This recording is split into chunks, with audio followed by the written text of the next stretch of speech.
I bet you didn't know just how much your daily life is shaped by invisible forces you never see. These aren't laws written in books or enforced by police, but they quietly shape every moment of our lives. They're the silent agreements that let us live together in harmony. These invisible threads weave the fabric of our society, creating patterns of respect, trust, and cooperation. Without these unseen architects, our communities would be chaotic and our relationships fragile. It's remarkable, this unspoken understanding that helps us navigate the complex world of human interaction. Most of us learn these principles from a young age, often without even realizing it. They're what separate a pleasant interaction from a disagreeable one, a thriving community from a dysfunctional one. Take the simple act of waiting your turn in line. No one holds a sign demanding you do it, yet most people do it without question. Why? Because we inherently understand it's the fair and orderly way to proceed. This is just one small example of a much larger system at play. This system is made up of our personal morals, our shared ethics, our daily manners, and our general good behavior. Each part plays a unique and vital role in shaping our character and the world around us. They're the tools we use to build bridges of understanding between people. Think about the warmth you feel when someone offers genuine praise or a sincere apology. That feeling is this invisible framework in action. It's the human heart responding to acts of decency and respect. These aren't grand, heroic gestures, but small, everyday choices that create an atmosphere of goodwill. They're the currency of strong relationships and the foundation of a happy life. When we choose to be honest, to be fair, to be polite, we're not just following rules, we're actively building a more positive and supportive environment for everyone. It's a powerful responsibility we all share. Understanding this framework is the first step to mastering the art of dealing with people. It's more important than any technical skill because it governs the very quality of your existence. Whether you're a parent guiding a child, a student in a classroom, a leader in an organization, or simply a person trying to make your way in the world, these principles are your most essential tools. They determine whether people are drawn to you or pushed away, whether you find success and happiness or struggle with conflict and isolation. So let's take a closer look at these powerful forces and discover how you can harness them to win friends and create a more agreeable world for all. Morals are the personal compass that each of us carries within our heart. They are our private beliefs about what is right and what is wrong. This inner guide is shaped by our upbringing, our experiences, our faith, and our own reflections on the world. It is deeply personal and can differ from one individual to another. For one person, a strong moral conviction might be to never tell a lie, no matter the circumstances. For another, it might be the unwavering belief that one must always help someone in need, even at a personal cost. These are not rules imposed by an organization or a government. They are the principles we choose to live by. Think of a time when you faced a difficult choice, and you felt a pull toward one path because it just felt like the right thing to do. That feeling was your moral compass at work. For example, imagine finding a wallet on a park bench filled with cash and identification. The decision to go out of your way to return it to its owner, even when no one is watching, comes directly from your moral code. It is a private victory of character. Your morals dictate your actions when you are alone, when there is no reward for doing good and no punishment for doing wrong. They are the true measure of who you are. The development of this moral compass begins in childhood. When parents teach their children to share their toys or to be kind to animals, they are helping to set its direction. These early lessons instill a sense of empathy and fairness that will guide their decisions for the rest of their lives. A person with a well-developed moral sense does not need a rule book to know that cheating on a test is wrong, or that spreading gossip is hurtful. They feel it internally. This inner voice becomes a trusted advisor, helping them navigate the countless ethical dilemmas they will face in their personal and professional lives. Ultimately, our morals are the foundation of our integrity. They are the promises we make to ourselves about the kind of person we want to be. Living in alignment with our morals brings a sense of peace and self-respect that cannot be bought. When our actions reflect our deepest beliefs, we feel whole and authentic. It is this inner harmony that gives us the strength to act with courage and conviction. A strong moral compass does not make life easier, but it makes it clearer. It provides a steady point of reference in the often stormy seas of human affairs, ensuring we never lose our way. If morals are our personal compass, then ethics are the shared blueprint for a community or a profession. These are the rules of conduct that a group of people agrees to follow.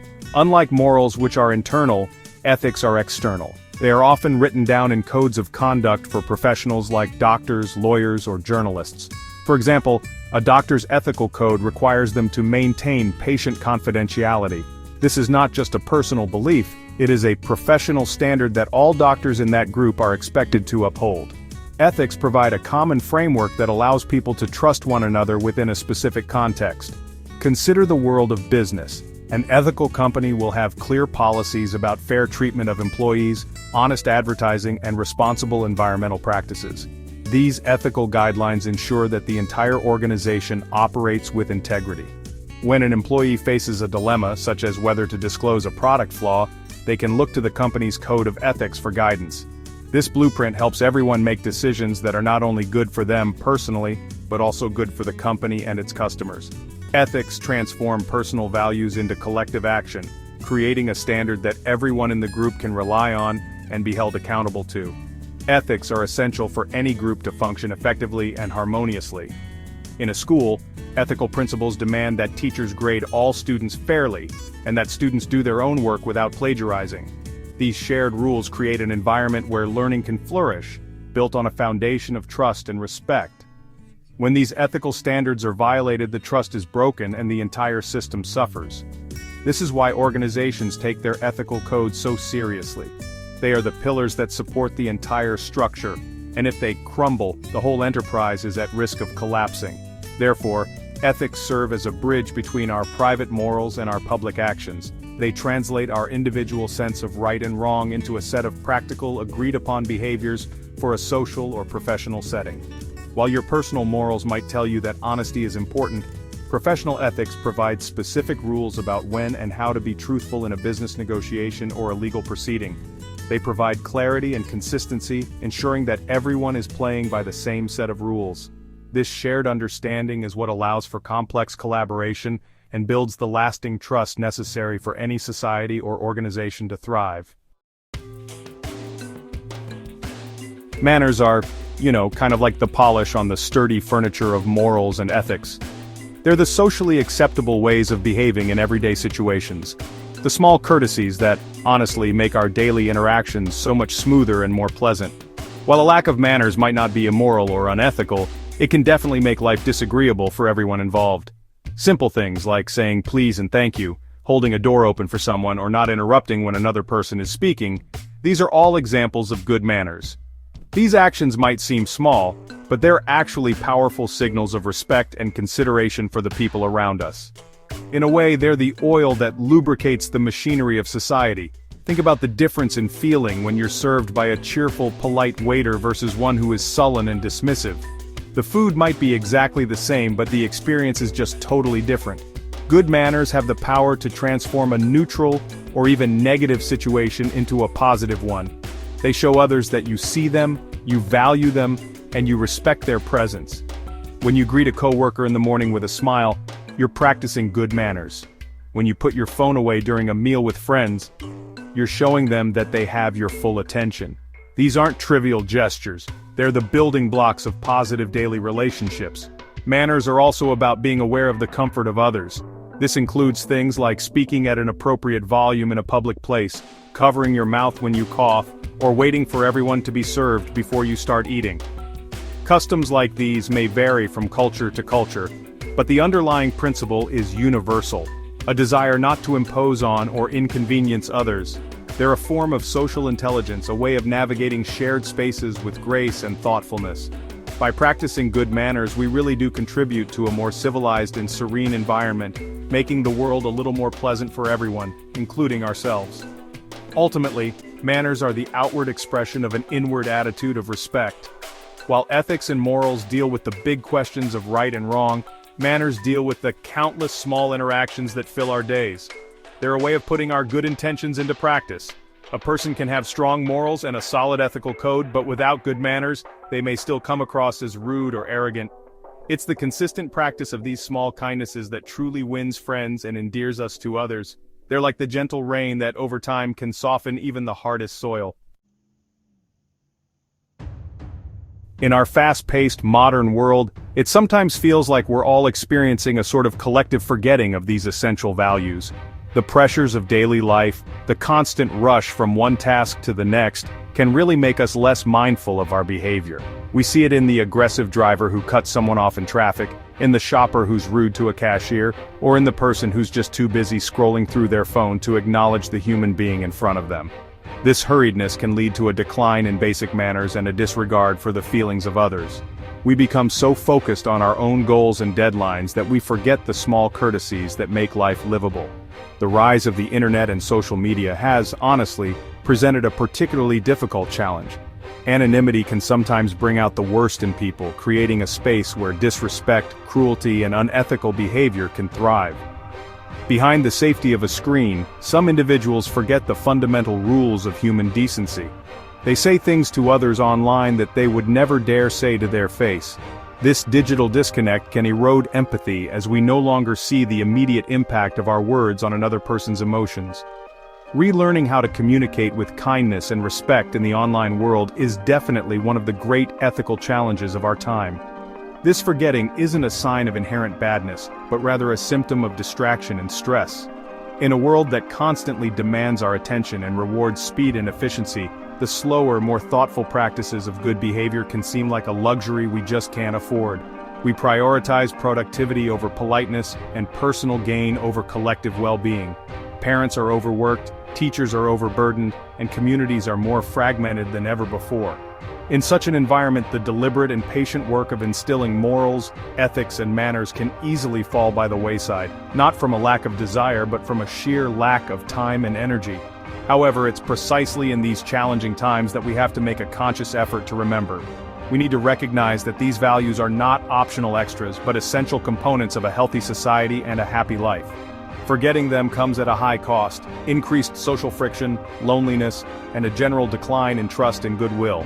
The solution isn't to slow down the world, which is, let's be honest, an impossible task, but to become more intentional in our actions. We must actively choose to practice kindness, to uphold our ethical standards, and to treat others with courtesy, even when, and especially when, we feel rushed or stressed. The responsibility for teaching and upholding these vital principles, honestly, rests on all of our shoulders. It begins in the home, with parents who model good behavior for their children. A child who sees their parents treat others with respect, honesty, and kindness is learning a lesson far more powerful than any lecture. When parents explain why it's important to tell the truth, to apologize when wrong, and to say thank you, they're providing their children with a moral and ethical foundation that will serve them for their entire lives. These are not lessons to be taught just once, but values to be lived and reinforced daily through patient example and gentle guidance. Teachers and educators also play a crucial role in this endeavor. Schools aren't just places for academic learning, they're communities where children learn how to interact with their peers and with authority figures. By establishing clear ethical guidelines about academic honesty and creating a classroom culture that values respect and cooperation, teachers help shape responsible citizens. They can use stories, discussions, and real-life examples to explore complex ethical dilemmas and teach the importance of manners. A teacher who treats every student with fairness and dignity is demonstrating a powerful lesson in applied ethics every single day. Of course, this task isn't limited to parents and teachers. Every one of us, in our daily lives, has the opportunity to be a teacher by example. As a friend, a coworker, or a neighbor, your actions have a ripple effect. When you choose to act with integrity, to offer a helping hand, or to speak with courtesy, you're contributing to a more positive environment. You're reminding those around you of the importance of these values. You can encourage others not through criticism, but through your own consistent and cheerful practice of good behavior. A single act of kindness can inspire another, creating a chain reaction of goodwill that spreads further than you can imagine. Let us therefore make a personal commitment to remember and practice these principles every day.